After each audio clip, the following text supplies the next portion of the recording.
finding pain. This is the place in the sales conversation where we need to spend probably the most amount of developmental conversational time.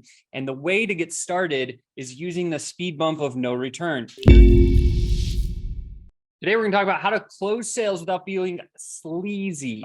So first and foremost, here's today's outcomes that we're going to come away with. Number one, I want you to walk away with a framework to sell with success.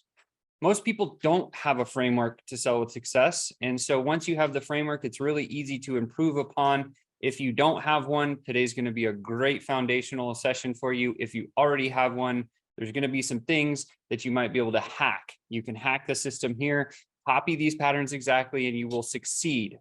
Chris and I have done this to the hundreds of millions of dollars in, I don't even know how many different industries. It works every single time.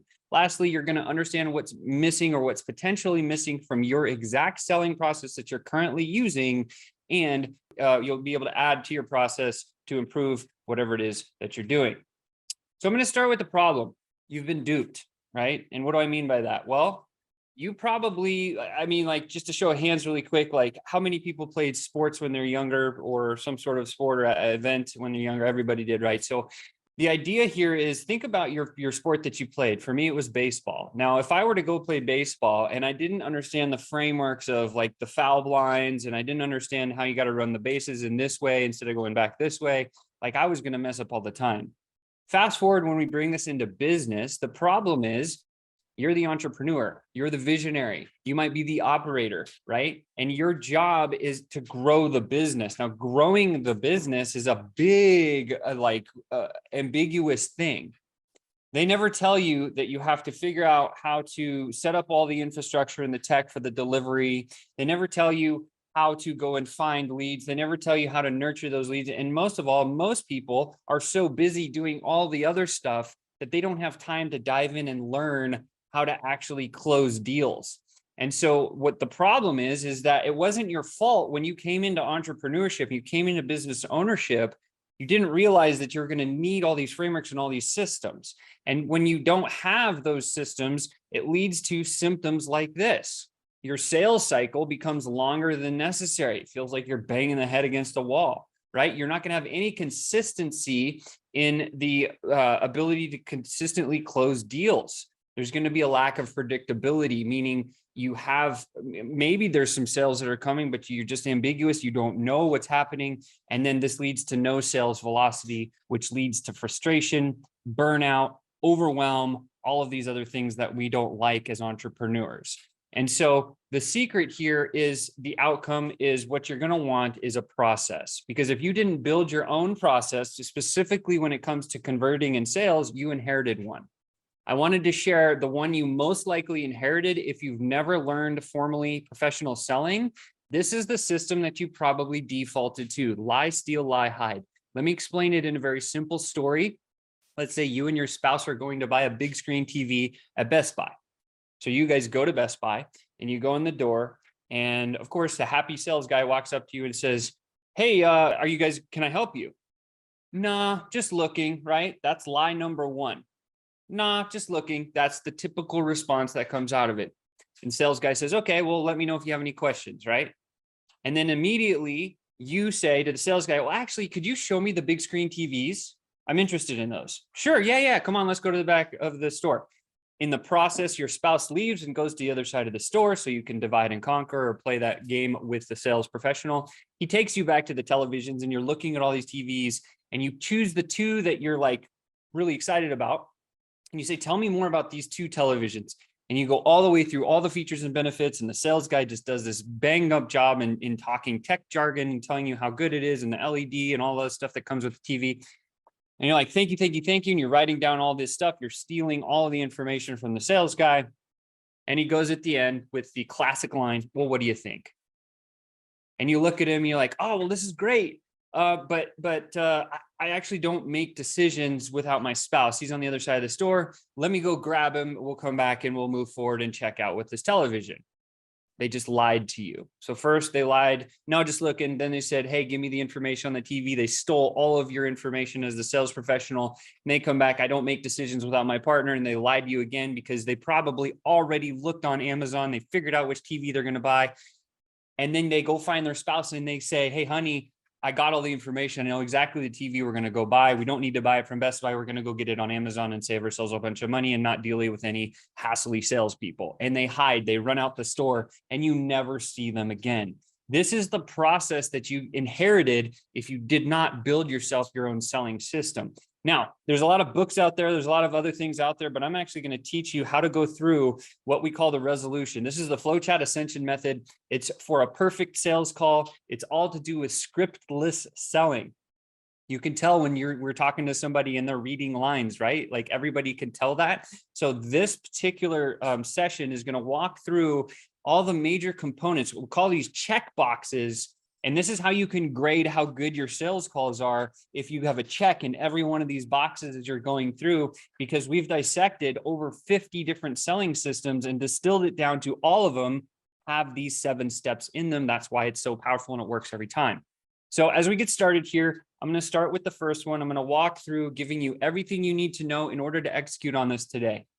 So when we first connect with somebody on the phone, right? So this is either you're getting into a Zoom call, so they've already booked the call, you're either face-to-face, belly-to-belly, or you're in a Zoom with somebody. The first thing that we do, very simply, is a psychological move.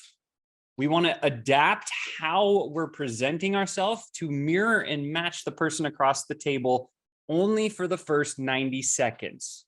Let me say that again. Mirror and match the other person's stuff for the first 90 seconds, and that's it. What is the stuff I'm talking about? The speed at which they talk, the hyperness, the excitement, tonality, the volume, the mannerisms, right? So you're just basically, remember that game, monkey see, monkey do. You see your prospect is the monkey. You need to copy that monkey, do what they do, speak like they speak, same tone, same volume, same everything for the first minute and a half. That's it. What that will do is break into their hypothalamus in their brain and then say, oh, they're going to immediately think, whoa, this person is just like me. They act like me. They must be just like me. And you've now gone past the filter, and now you can have a real connected conversation with rapport.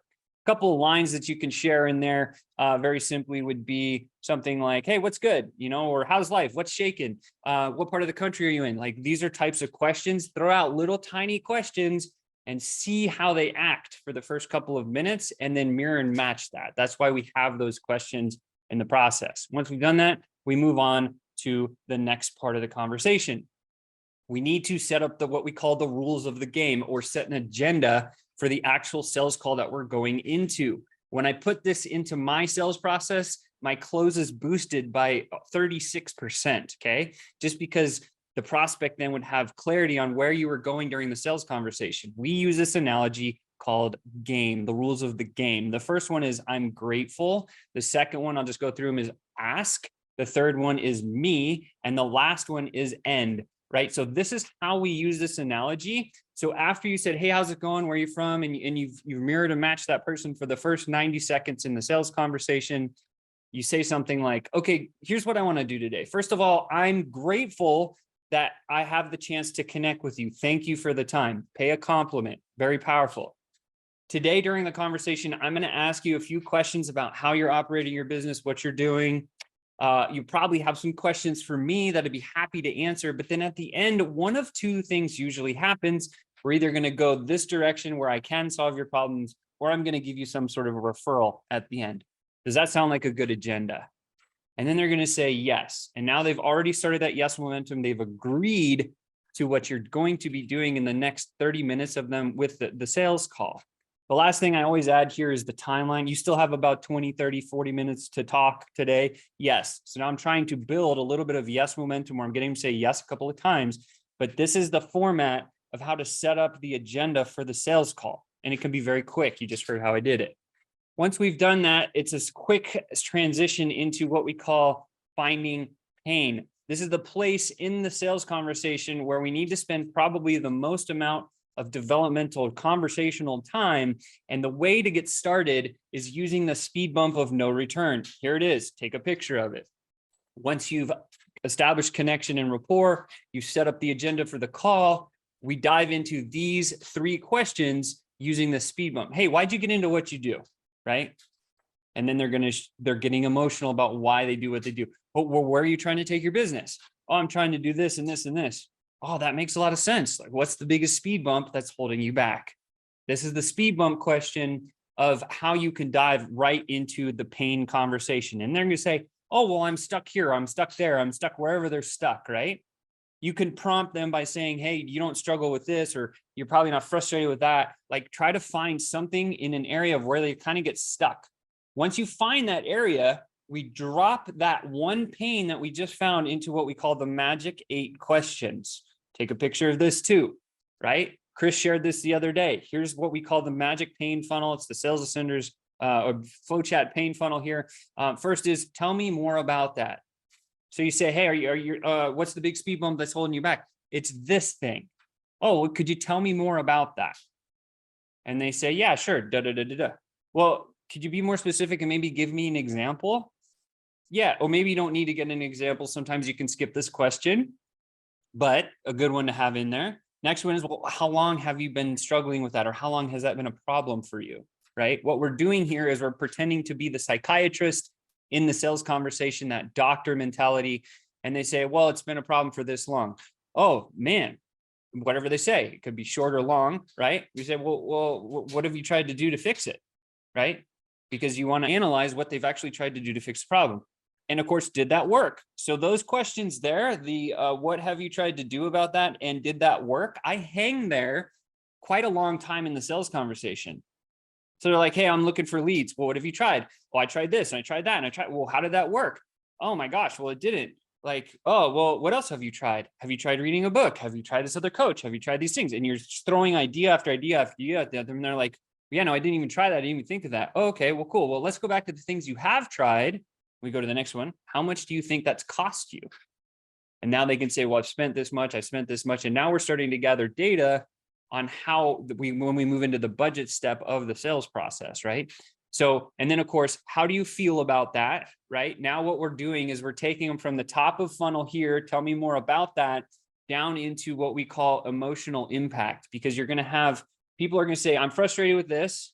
And we go, tell me more. Can you be more specific? How long has it been a problem? What have you tried? And did that work? That's taken them down into business impact. Did it work for your business?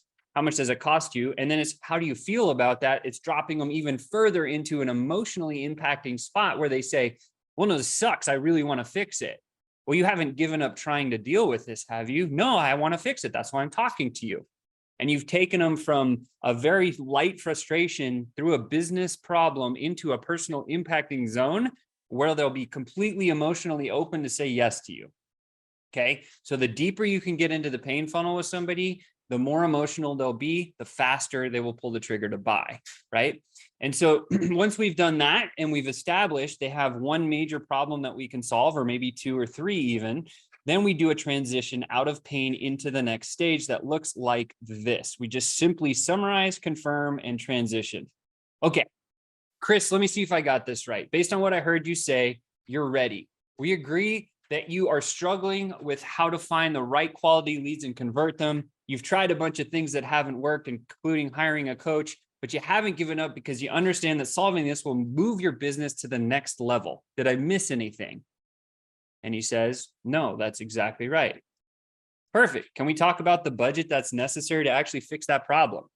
Because it's your problem, it's not mine. And he's going to say, sure, let's talk about that. And now we've transitioned right into the next step of how to get their budget, right? Because most people never talk about money. It might be a little kind of racy topic, but it's very valuable for you to do this, right? Now, there's 2 things you can use to prompt budget questions and pull budget from somebody. And especially if you've teed it up the way that I just shared with you, you say, well, Chris, in the past, just tell me how, when you decided to go invest in that program and it was a certain dollar figure, like what did you spend on hiring that other tech and that coach? And then Chris is going to say, well, I spent this. Why did you spend that much? Oh, well, that's interesting. I spent this much because of this and this and this. Now you're gathering intel and intel and intel. What you've done is you've established a baseline of what they're comfortable investing with. You've also probably understood what you can, like what they expect as a deliverable in order for the exchange of money. So that's one way to get into budget. In the past, what have you spent or how did it go? And the other one is, hey, let's pretend money's not a problem and we know we could fix this problem and it was going to turn your business into a machine that cranked out 7 figures a year for you. What would that be worth to you? How much would you invest in a service like that? Sometimes you can pull numbers from somebody that way too. And so once you've had a little bit of a budget conversation, it's very valuable to understand where their head is at regarding money. We move into the next part, which is the buying process. So you say something simple like, oh, totally, I get that, I'm with you, makes sense. I know a lot of people that spend that industry average. It seems like you're doing a good job with the money thing. Let me ask, when you go make a decision, besides yourself, who else is involved in the decision process? Because what we want to do here in this stage, we understand how they buy things, right? Well, and what's the process that you actually use when you go to pull the trigger on this, right? Are you going to write a purchase order to me and send me a document? Do you invoice people? Do you just pay with a credit card sometimes? Like, do you have to, like what happens? Do you have to go sit on a rock in the backyard and talk to your neighbor and then get approval and then you can come through and do the thing, right? When do you typically discuss decisions like this, right? These are 3 easy questions that will walk you through how to find out how they make buying decisions. Because when you know the pain that you can solve for them, the amount of money they're comfortable spending to solve that problem, and how they make decisions, you can close any deal of any time at any size, anywhere, right? This is where most people spend multiple times meeting with somebody to get these 3 compartments out, or these 3 check boxes out of their prospect in order to close deals. You should be able to do it in your first call, okay? Then we move on to the next one, the close. All right. So most people are like, how do I close a deal? If you've teed this up correctly and you follow the system, right, the framework here, it's 2 questions, very simple. Here they are. The first one is, based on everything we discussed, Chris, we agree you have a problem. Yes? Yes. Well, this is my specialty and I know I can deliver the transformation you're looking for. Could I share how I solve this for our clients? What have you done there? You leaked, you're going to share the how, okay? And they're like, oh my God, yes, like please share how you're going to close, how you're going to fix my problem. Very quickly, you move into this. In less than 10 minutes in the call, you explain 3 things. Number 1, the framework you use to solve the problem. Well, we have a client that comes to us and they have the same problem that you did. In case you could use case stories here, you could do a lot of different things, but basically you want to explain the 2 or 3 or 4 step framework that you would use to solve the problem. In this case, it'd be like, well, Chris, what we do is we have this really amazing tech. And the first step is we're just going to get it all set up for you in the first 2 to 5 days. Once we have that all set up, then we're going to actually have our team go out and find the perfect prospects. We need a little bit of feedback from you. And then we'll go from there. And we'll actually start a bunch of these conversations for you. And then we'll move forward, right? And the second thing is, how would it work in your prospect situation? In your particular use case, so that's how we do it for everybody. In your use case, this is an exact framework that we would use. So the how, and then finally, when you do this, you should expect to see your first deals roll over in the first 2 to 3 weeks. And then after that, it'll be a system that continually just moves and moves and moves and moves. Now, it does take some work on your end, and you can dig in here and spend a little bit of time explaining this stuff, but do not go into teach mode. Do not teach your secret sauce at all. Again, talk about the what, the framework, talk about how it's going to relevantly be specific for them, and then talk about the results that they should expect. And then you go to question 2. You say, great, here's what I know from today's call. You're fit to work with me. I want to work with you. I know I can get you the results. Is working with me something you think you can do? That's it. That's the only closed question you ever need if you do it right, right? Because then it'll be like, well, yeah, you just laid out exactly how you're going to solve my problem. Perfect, right? And then you say, fantastic. So here's the next step. I need you to go to this website. I need you to invest in this thing. I'm going to send you an email, whatever the next step is exactly. You say, this is what you need to do. And then you say, how long is it going to take you to accomplish that one thing that I need you to do? And they're going to give you a timeline, and then hold them to the timeline, right? This is it, right? And you can always double back and double down. If you need to do another conversation with them, you say, great, looks like you need to get with your decision makers. Let's set up the next time. How long is it going to take you to get with your decision maker? Oh, it's going to take me 2 days. Okay, so let's pull out the calendar. Can we put a time down in 5 days, right? And then you set that up so that whether it's they're going to close right then and there, or you need to set up the next meeting and just using this flow, I promise will close you a lot of deals. When I started using the clear futures, I told you when I added the rules of the game to my system, I closed 36% more. When I added clear futures into my game, I actually closed an additional 32%. So now I was up like 60, 70% in close, right? So here's some pro tips. I want to just quickly reframe what value means for sales conversation. Value does not mean you're coaching them. Value does not mean giving them all your stuff, right? That should be saved and reserved for after they become a client to you. What is value? Value means you've shown them clarity that number one, they have a problem. Number two, you've demonstrated that you can fully fix the problem for them. And number three, they have permission to either go try to solve this for themselves, which it's probably out of their range of doing, or they can work with you. And it's okay for them to say that because you have a very candid conversation about a lot of different things, including budget, buying process, and pain that they're in, right? And remember this, I threw out a whole bunch of stuff at you today. Rome wasn't built in a day, and neither should your sales process. I learned all of these things completely out of order, right? And it's okay if you do too. All you need to remember is be human and just have a conversation. And remember to always try to be that psychiatrist in a Broadway play, right? I've always been taught when I first learned sales, they said, you're a psychiatrist in a Broadway play. Your job is to act like the doctor, figure out the problem, give them clarity on that problem, tell them you can solve it and how you're gonna, and then close deals, right? So that's the idea. And remember, if you have a higher ticket price, if you're 25, 50, 100, $1 million, you need to develop more pain that you can solve. Now, in most scenarios, for everybody here listening, and even those watching the replay, if your product is about 5,000 or less in terms of like an initial investment with somebody, you can do it off just having one solid problem or pain that you solve for your client. If it leaks into that 10,000 or maybe 20 or even higher than that, most of the time you need to find a couple of different pains that will work.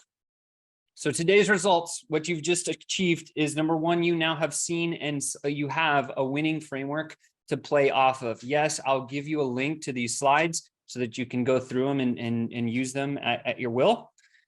Secondly, you've now hacked the system. Copy what works. This system works everywhere. It works for us. It'll work for you, promise.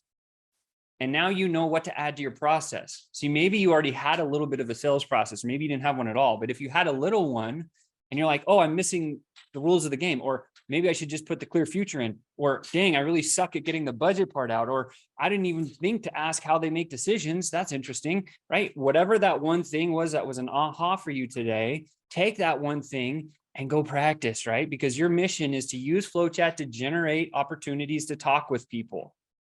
Then take one thing, only one, whatever stuck with you the hardest today, and practice that one thing from today's session and keep using it until you see the results happen. And then add in another one and then another one. And you start to layer it in until you have your own bulletproof sales process. And that, my friends, is how you can close a deal very, very quickly.